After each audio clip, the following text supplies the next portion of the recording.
हाँ जी, तो आ जाइए। कैसे है सब लोग? ठीक हो? राजस्थान की आर्ट एंड कल्चर है ना, उसमें अब आज अपन टॉपिक स्टार्ट कर रहे हैं। जनजाति टॉपिक अच्छे से अपन ने कवर कर लिया है पूरा, है ना। आज नया टॉपिक स्टार्ट कर रहे हैं, लोकगीत। पहले मेरा ये था करने का कि लोक नृत्य स्टार्ट कर दियो ना, बहुत ही इंटरेस्टिंग टॉपिक है। लेकिन ये है कि पहले लोकगीत होगा, है ना, जब जाके लोक नृत्य होगा, है ना। तो इनका लोक गीतों से लोक नृत्य जुड़े हुए हैं, तो थोड़ा बहुत कहीं ना कहीं यूं है कि चलो ठीक है, पहले ये टॉपिक हो जाए तो बाद में वो करना रहेगा, है ना, तो वो इजी हो जाएगा।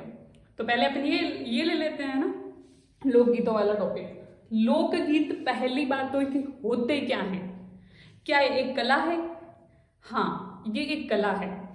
लोकगीत की अगर परिभाषा अगर अपन बताएं, है ना, कि लोकगीत होते क्या हैं, तो अपन इस प्रकार से उसे अभिव्यक्त कर सकते हैं, या फिर उस परिभाषा को अपन इस प्रकार से कह सकते हैं कि एक कला या फिर मनोरंजन, है ना। तो इसकी परिभाषा में बताना चाहूंगी कि लोकगीत एक कला है जिसे एक निश्चित समुदाय या फिर विभिन्न समुदाय, है ना, एक निश्चित समुदाय या फिर विभिन्न समुदायों, समूहों या संस्कृति को, है ना, क्या किया जाता है, अभिव्यक्त किया जाता है। लोकगीत एक कला है जिसके द्वारा विभिन्न समुदाय, समूह, है ना, अपनी संस्कृति को अभिव्यक्त करने के माध्यम से, है ना, या फिर अभिव्यक्त करके अन्य लोगों या फिर अन्य समुदायों के साथ क्या करते हैं, या फिर जनता के साथ क्या करते हैं, साझा करते हैं। ठीक है, तो वही है। तो लोकगीत की परिभाषा हो गई, लोकगीत आखिर है क्या, है ना। आगे लोकगीत की अपन विशेषताएं भी देखेंगे, और परिभाषा जो है वो आगे अपन पढ़ेंगे किस बुक में लिखी हुई है और क्या लिखा हुआ है इसके बारे में। ठीक है, तो लोकगीत होते क्या है, ये चीज बता दी मैंने आपको। लोकगीत का मतलब क्या है, जैसे कि नॉर्मल सॉन्ग होते हैं ना, गीत, क्या इनको लोकगीत नहीं कह सकते हैं? तो ये गीत हो जाते हैं। लोकगीत ये होता है कि क्या ये एक व्यक्ति द्वारा गाए जाते हैं? नहीं, गीत या फिर नॉर्मल सॉन्ग एक व्यक्ति द्वारा गाए जा सकते हैं, लेकिन लोकगीत एक व्यक्ति द्वारा नहीं गाए जाते हैं। अभी मैंने बताया आपको कि विभिन्न समुदाय या समूहों, मतलब कि लोगों के समुदायों और लोगों के समूहों द्वारा ये गाए जाते हैं। ठीक है, एक व्यक्ति द्वारा नहीं गाए जाते हैं। लेकिन अब इसकी परिभाषा ऐसे बताऊं, अलग अलग परिभाषा हो जाएगी, अलग अलग मतलब फैक्ट के आधार पर, अलग अलग शब्द के आधार पर। तो इधर इसकी परिभाषा ये हो गई कि लोक द्वारा, है ना, लोक के लोगों द्वारा लोक के लोगों के लिए, है ना, या फिर लोक के लोगों द्वारा लोक के लिए जो गीत या फिर संगीत गाए जाते हैं, है ना, साझा किए जाते हैं संस्कृति से जुड़े हुए, उन्हें क्या कहते हैं, लोकगीत कहते हैं। लोकगीत का एक वर्ड, मतलब आप इंग्लिश वर्ड से आप अच्छे से भली भांति रूप से परिचित हो जाएंगे कि फोक सॉन्ग्स। आपने ये तो सुना ही होगा कि फोक सॉन्ग्स है ना, जैसे कि मांड राग, मारू राग, है ना, सोरठ है, विभिन्न प्रकार के अपने को सुनने को मिलते हैं, तो वो ही लोकगीत है ना। हिंदी वर्ड थोड़ा इसका ऐसा है कि अपन की ये क्या ही बोल दिया। फोक सॉन्ग्स नॉर्मल वे में अपन नॉर्मली इंस्टा पे रील वगैरह भी आ जाती है और उनको खास तौर पे अपन भी सुनते हैं नॉर्मली, है ना। लोकगीत गाए तो जाते हैं विभिन्न अवसरों पर, त्योहारों पर, है ना, ऋतुओं पर, जैसे कोई विवाह हो रहे हैं, संस्कार कुछ हो रहे हैं ना, तब। लेकिन अपन जो है नॉर्मली कभी भी जब अपना मूड होता है सुनते रहते हैं, और मतलब मूड भी एकदम से फ्रेश हो जाता है फोक सॉन्ग सुनने के बाद। और इतनी कोई इनकी भाषा जटिल भी नहीं होती है फोक सॉन्ग्स की कि हमें समझ ही ना आए, है ना। बहुत ही सरल भाषा होती है, जो लोग अपने मतलब संस्कृति अपने साथ जो शेयर करते हैं ना, जिन समूहों द्वारा, उनके द्वारा कहीं ना कहीं उनकी संस्कृति, हमारी संस्कृति का वो शब्द होते हैं ना, उनको परिभाषित करते हैं, वो संस्कृति को परिभाषित करते हैं वो लोकगीत, है ना। तो वो अपने को नॉर्मली समझ में आते रहते हैं कि आखिर कहना क्या चाह रहा है। ठीक है, चाहे वो उनकी लैंग्वेज में हो। विभिन्न क्षेत्र में विभिन्न भाषाओं में लोकगीत प्रस्तुत किए जाते हैं, जैसे कि मारवाड़ या फिर मरुस्थल में मारवाड़ी भाषा में हो गया। पर्वतीय क्षेत्रों में जो आदिवासियों की, अपन ने इससे पहले टॉपिक पढ़ा है ना, आदिवासी या फिर जनजातियां, उसके बाद ही ये टॉपिक लिया है मैंने कि कहीं ना कहीं ये जुड़े हुए हैं, ये शब्द दोबारा आएगा। तो आदिवासी क्षेत्र में उन जनजातियों की भाषा है ना, वो उससे पता चलता है अपने को। और इधर पूर्वी राजस्थान में, है ना, मैदानी क्षेत्र आ गया, तो ये इनकी भाषा, मतलब ब्रज वगैरह भाषा इनकी भाषा में गाते हैं। तो कोई भी भाषा इतनी कोई जटिल नहीं है कि अपने भाई ऊपर ही होके निकले, नहीं, अपन समझ सकते हैं उनको अच्छे से, है ना, कि आखिर कहना क्या चाह रहा है। बोल नहीं पाएंगे लेकिन समझ सकते हैं। ठीक है, तो विशेषताओं में आ गया। तो आखिर लोकगीत है क्या, एक कला। लोकगीतों के बारे में वैसे नॉर्मल परिभाषा तो पूछी नहीं जाती है, ये समझने के लिए मैंने बता बता दी। लेकिन एग्जाम्स में पूछा क्या जाता है, एग्जाम्स में पूछा ये जाता है नॉर्मली, वैसे तो लोकगीत के ये कौन से अवसर पर कौन सा गाया जाता है, लेकिन किन महापुरुषों ने, जिस हिसाब से अपन ने पढ़ा था ना जनजातियों में, किस जनजातियों के बारे में किस महापुरुष ने क्या कहा, तो खास करके अदर एग्जाम में नहीं, लेकिन आरएस वगैरह और एसआई वगैरह ऐसे है ना, ईओआरओ इस एग्जाम में तो पूछे ही जाता है नॉर्मली। तो आपको ये चीज ध्यान ही रखनी है आईएएस वगैरह में, है ना, कि कौन से महापुरुष ने, है ना, कौन सा शब्द दिया है या फिर लोकगीतों को कौन सा टैग दिया है, क्या कहा है उनके बारे में। ठीक है, तो सबसे पहले यहाँ पर नाम है रविंद्रनाथ टैगोर। रविंद्रनाथ टैगोर ने लोकगीतों के बारे में कहा है कि यह एक कला है। ठीक है, नॉर्मल वे में मैंने आपको बता दिया यह एक कला है, लेकिन रविंद्रनाथ टैगोर ने क्या कहा कि लोकगीत एक कला है जो हमारी संस्कृति का एक सुखद संदेश लेकर जाती है। इसको ऐसे भी लिख सकते हैं कि लोकगीत, है ना, हमारी संस्कृति का सुखद संदेश लेकर जाने वाली एक कला है। अब ये संदेश कहाँ लेके जा रहे हैं, क्या विदेश लेके जा रहे हैं? नहीं। संदेश मतलब ये है कि अपने से जो पहले पीढ़ियां रही है ना, पीढ़ी दर पीढ़ी एक दूसरे को हस्तांतरित करती रहती है संस्कृति को, है ना।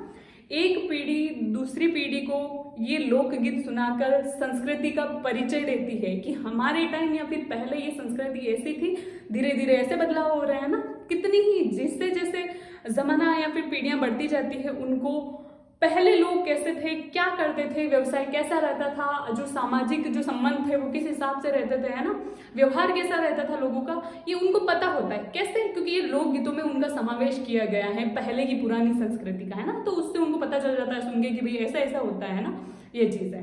तो रविंद्रनाथ टैगोर जी ने क्या कहा कि लोकगीत, अच्छा मैं यहाँ लिख लेती हूँ ना, फिर यहाँ इसकी परिभाषा आ जाएगी महात्मा गांधी जी की, आप समझ जाना। ठीक है, मेरे पास स्पेस नहीं लिखना। लोकगीत हमारी संस्कृति का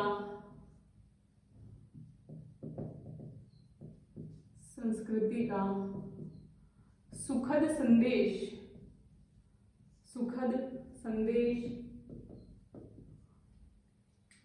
ले जाने वाली एक कला है, एक कला है आप लिख लेना। ठीक है, इसके बाद है महात्मा गांधी जी। महात्मा गांधी जी ने हर एक जो भी है राजस्थान की संस्कृति के बारे में कुछ ना कुछ शब्द दिया ही है। ठीक है, क्योंकि बहुत अच्छे वक्ता भी रहे हैं गांधी जी, है ना, नेता होने के साथ साथ, लीडर होने के साथ साथ। तो उन्होंने, और लीडर का होता ये है कि आप लोगों को प्रभावित कैसे करोगे अपने शब्दों से, आपकी संस्कृति, है ना, आपकी परंपराओं से जुड़े हुए चीजों को आप बखान करोगे, है ना, कि ऐसा ऐसा ऐसा, तो लोग तभी तो प्रभावित होंगे, है ना। तो महात्मा गांधी जी ने हर एक चीजों के बारे में टिप्पणी दी है। महात्मा गांधी जी ने कहा है कि जो लोकगीत है ना, यहां लिख रही हूं महात्मा गांधी जी वाला, लोकगीत, ठीक है, हमारी भाषा है या फिर जनता की भाषा है। हमारी मतलब हम कौन है? जनता। तो लोकगीत जनता की भाषा है। एक स्टेटमेंट तो उन्होंने ये दिया है। दूसरा आप ऐसे करके लिख लो, दूसरा इन्होंने बोला है कि तथा में लिखो, तथा ये संस्कृति के पहरेदार हैं, ये हमारी संस्कृति के पहरेदार हैं। इससे क्या समझ आता है? जनता की भाषा है।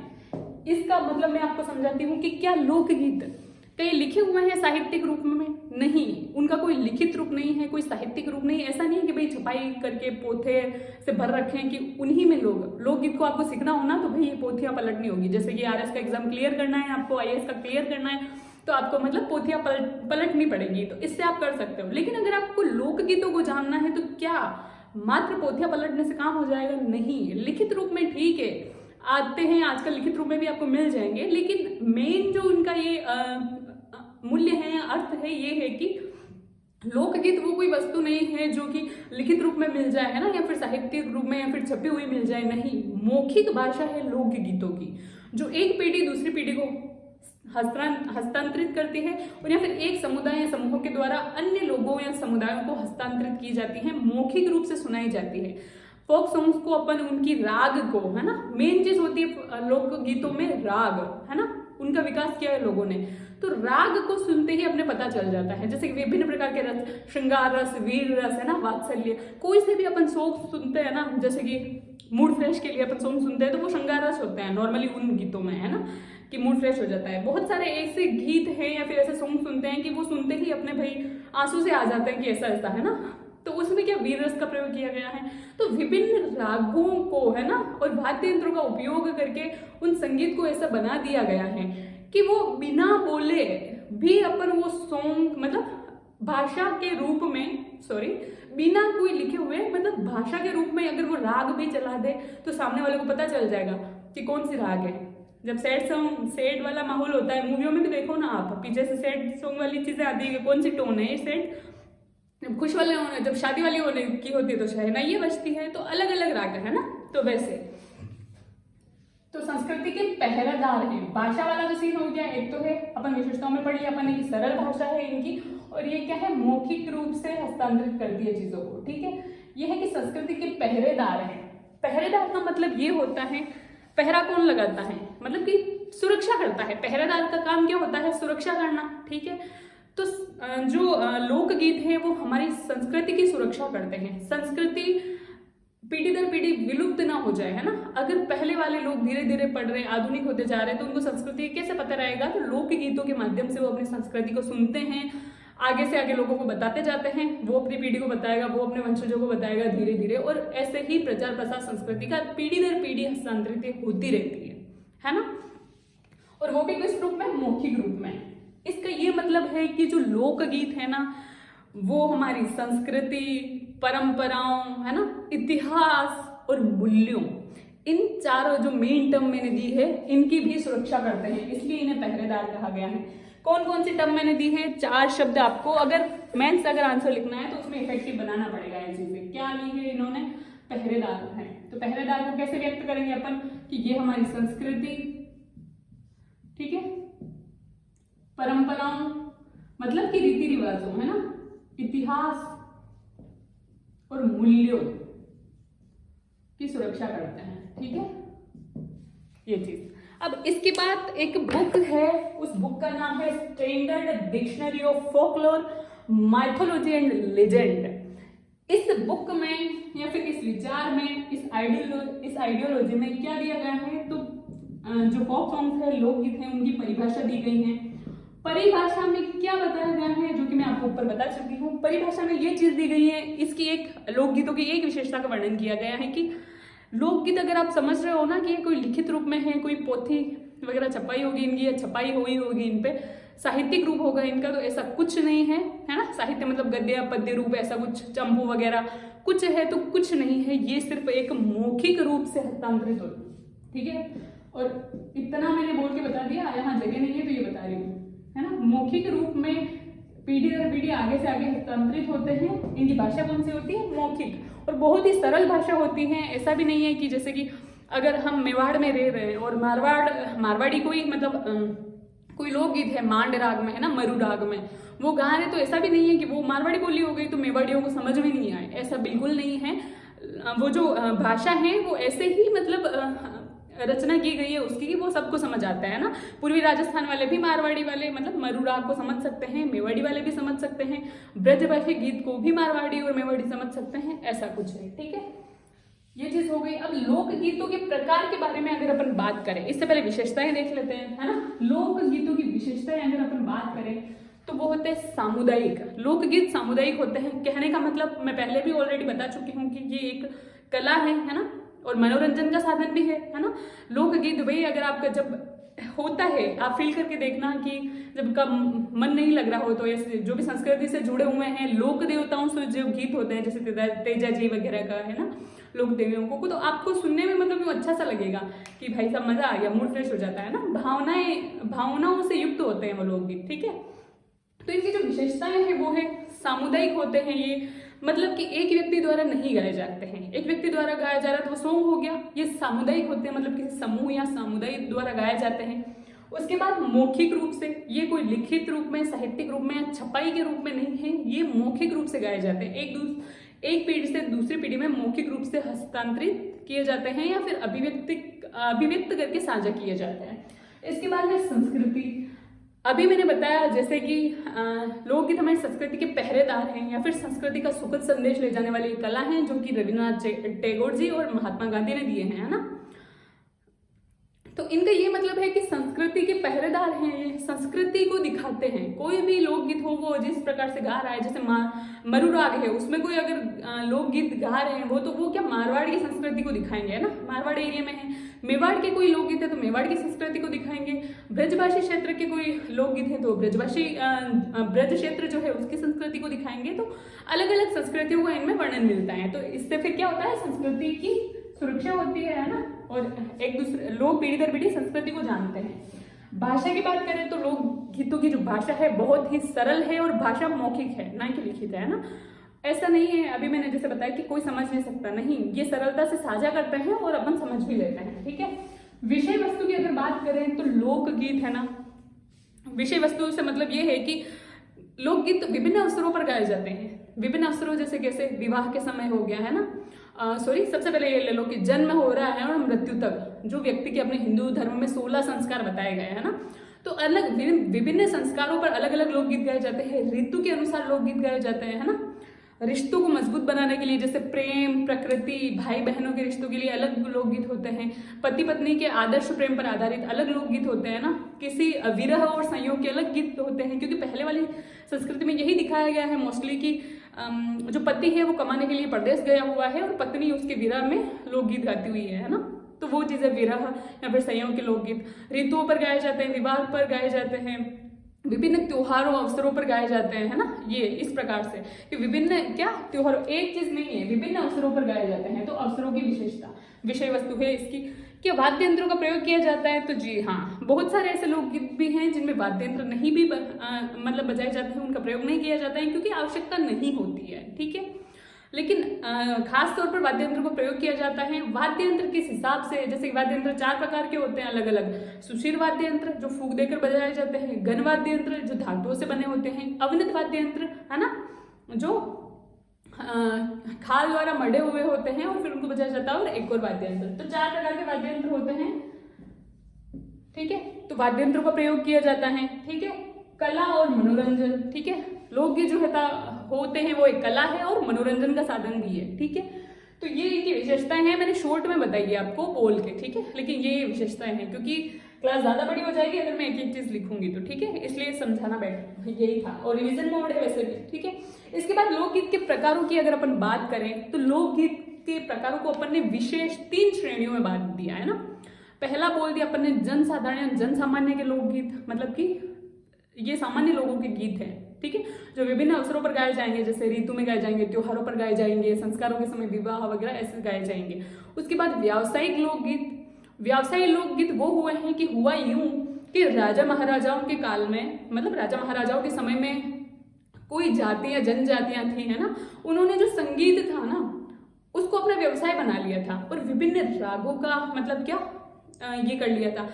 पहले के जमाने में यही होता था ना कि या तो लोग बाहर कमाने चले जाते थे, या फिर यूं है कि कोई अपनी कला है तो उसको आगे से आगे बढ़ा लो। मान लो किसी जाति या जनजाति में एक जिसका कोई गला सही रहा होगा, है ना, स्वर उसके अच्छे रहे होंगे कि वो गाने लग गया, फिर उसके वंशज हुए, उसका बेटा वो भी अच्छा गायक हुआ, फिर उसकी बेटी वो भी अच्छी गायक हुई। तो धीरे धीरे उन्होंने ये सोच लिया कि नहीं, वो एक तो जेनेटिकली भी मायने रखता है कि कहीं ना कहीं सबको मतलब एक वरदान है क्या कि स्वर अच्छे निकलते हैं। तो उन्होंने अपना पेशा ही बना लिया और एक विभिन्न राग विकसित कर ली, जैसे कि मरु राग, मांड राग। मरु राग एक्चुअली उसमें वीर गाथा मिलती हैं, जैसे कि वीर रस का उपयोग किया जाता है ना। और एक है मांड राग जिसमें श्रृंगार रस का प्रयोग किया जाता है। श्रृंगार रस बोले तो कि प्रेम, आदर्श पति पत्नी के प्रेम पर आधारित, प्रकृति प्रेम पर आधारित, ऐसे, है ना। और मरु राग में हो जाता है कि जैसे कि युद्ध के समय, है ना, जो वीरता का रस होता है ना, तो युद्ध के समय ऐसे काम में लिया जाता है, और सोरठे वगैरह, ठीक है। तो ये सब चीजें विकसित की और फिर राजा महाराजाओं ने फिर इनको संरक्षण भी दिया, क्योंकि ये मनोरंजन कला तो है लेकिन मनोरंजन का साधन भी है। तो फिर राजा महाराजाओं के उन्होंने अपने मनोरंजन या फिर की कला की अभिव्यक्ति के लिए उन्होंने इसको सुनना चाहा, तो उन्होंने संरक्षण दिया उनको। और संरक्षण दिया तो फिर क्या हुआ कि जिसकी खाएंगे बाजरी उसकी बजाएंगे हाजिरी, है ना, बजानी पड़ेगी ना। तो ये है कि अगर संरक्षण कोई दे रहा है राजा महाराजा, तो फिर लोकगीतों में उन्हीं राजा महाराजाओं के गुणगान कर दिया, किन्होंने, जातियां जनजातियों ने, ठीक है, क्योंकि संरक्षण वो दे रहा है ना। भाई जिस थाली में खा रहे हैं उसकी तो ये करना पड़ेगा। तो बोले ठीक है। तो उन्हीं का क्या करा गया है, गुणगान। तो व्यावसायिक रूप से अपना लिए गए हैं। व्यावसायिक जो जिन्होंने अपनाया वो बहुत सारी ये रही हैं, ठीक है। क्या रही हैं, जातियां। जैसे आप मान लो लंगा, मंगनिया, ढोली, ढाडी, जो ढोला मारू गीत है ना, लोकगीत, वो इसी जाति द्वारा गाया गया है। ढाडी, मिरासी,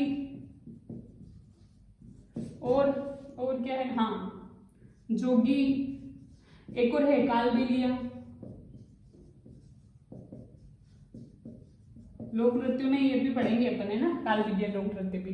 तो ये विभिन्न जातियां हैं, ठीक है। लंगा, मांगणिया, ढोली, ढाडी, मिरासी, कालबेलिया, है ना, और जोगी।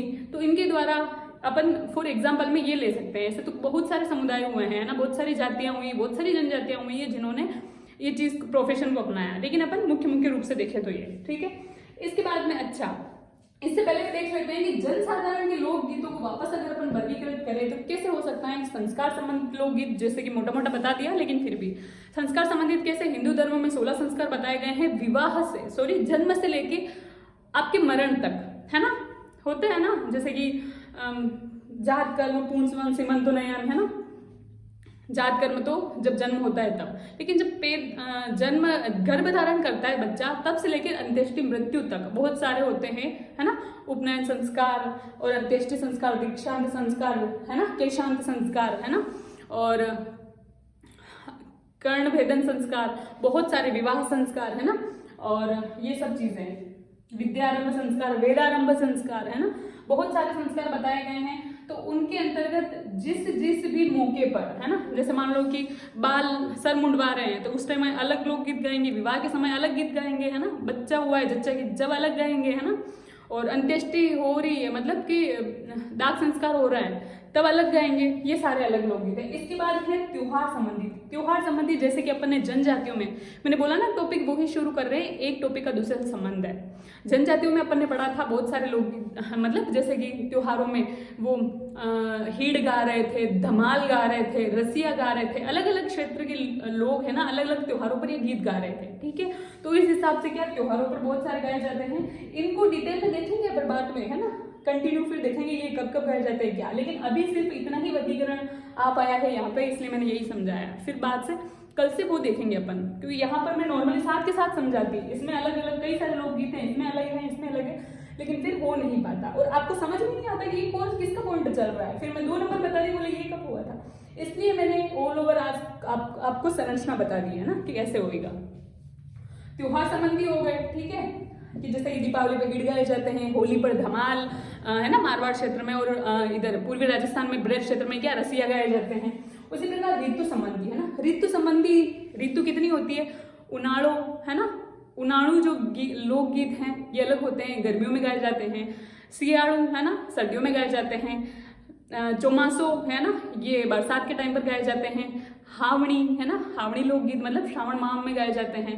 और कजली लोकगीत, है ना, कजली मतलब अपन ने पढ़ा है जब त्योहार पड़े, जबकि भाद्रपद महीने में कजली दी जाती है ना, बूंदी की सवारी प्रसिद्ध है, तीज की सवारी, है ना, कजली तीज वहां पर मनाई जाती है।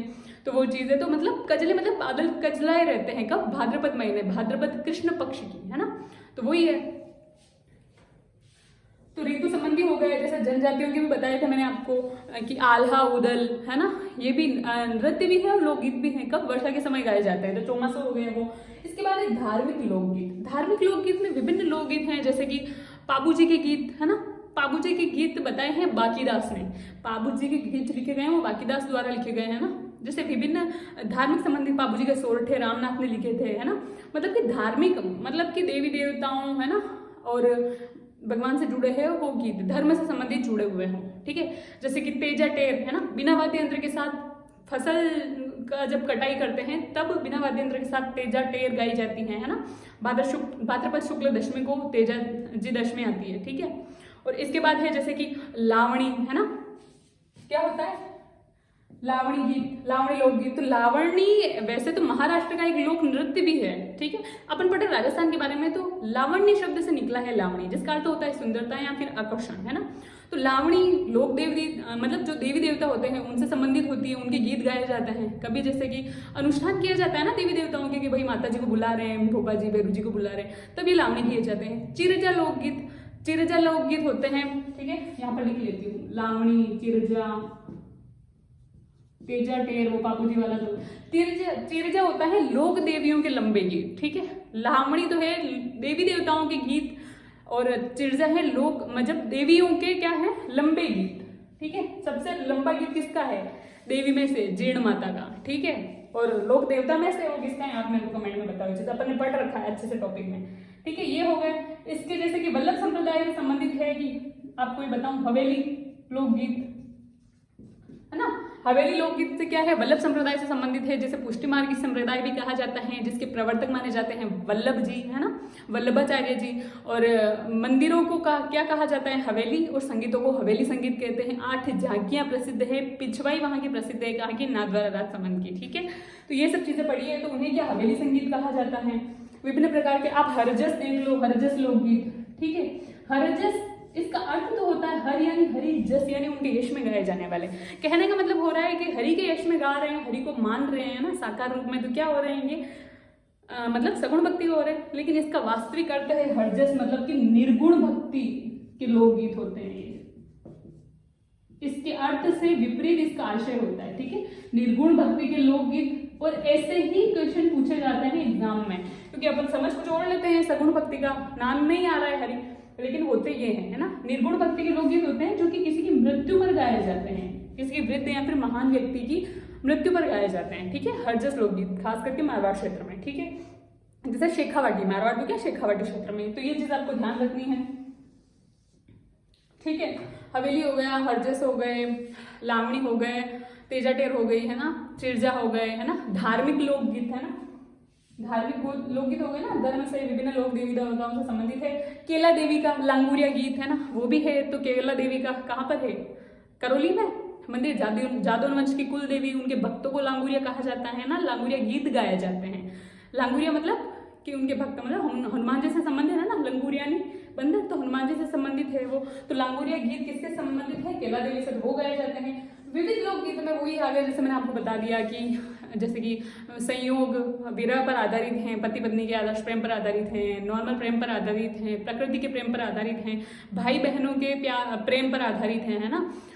किसी खास करके किसी संस्कृति को दर्शाते हैं, है ना, वो लोकगीत हैं, अलग अलग चीज हैं, तो वो इसमें विविध में आ गए, ठीक है। इसके बाद क्षेत्र के आधारित अगर अपन बात करें, जियोग्राफी अगर अपन बात करें, है ना, तो जियोग्राफी के आधार पर 3 प्रकारों में बांट दिया गया है इसको। वैसे तो भौगोलिक जो क्षेत्र हैं वो 4 प्रकार से अपन ने नॉर्मली, इससे पहले भी मैंने बताया था जब जनजातियों की परिभाषा दी थी कि पर्वतीय क्षेत्र होता है ना, या फिर पहाड़ी क्षेत्र, पठारी क्षेत्र, मैदानी क्षेत्र और मरुस्थलीय क्षेत्र, ठीक है। लेकिन यहाँ पर तीनों ही बांटे हैं, क्योंकि राजस्थान के इधर तो है मरुस्थलीय क्षेत्र और इधर दे दिया गया है पर्वतीय क्षेत्र, और जो ये वाला एरिया है इसको दिया गया है मैदानी क्षेत्र, ठीक है।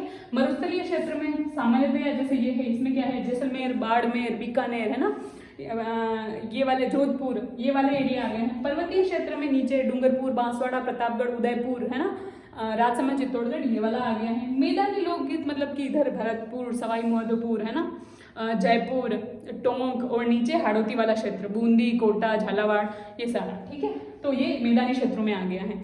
तो 3 भागों में बांट दिया गया है इनको, ठीक है, मात्र 3 भागों में बांटा है ये। आपको ये चीज ध्यान रखनी है लोकगीतों को। तो मरुस्थलीय लोकगीत, मैदानी लोकगीत, और कौन से लोकगीत है, पर्वतीय लोकगीत, ठीक है। मरुस्थलीय लोकगीत ये जातियां हैं, इनके द्वारा गाया जाता है। ये सभी ही मरुस्थलीय मतलब मारवाड़ की जातियां हैं, ठीक है, इनके द्वारा गाया जाता है। राग कौन सी है, मरु राग जो कि वीर रस पर आधारित है। एक है मांड राग जो कि श्रृंगार रस का प्रयोग होता है इनमें, है ना, और एक और है सोरठ है, ये भी आ गए हैं।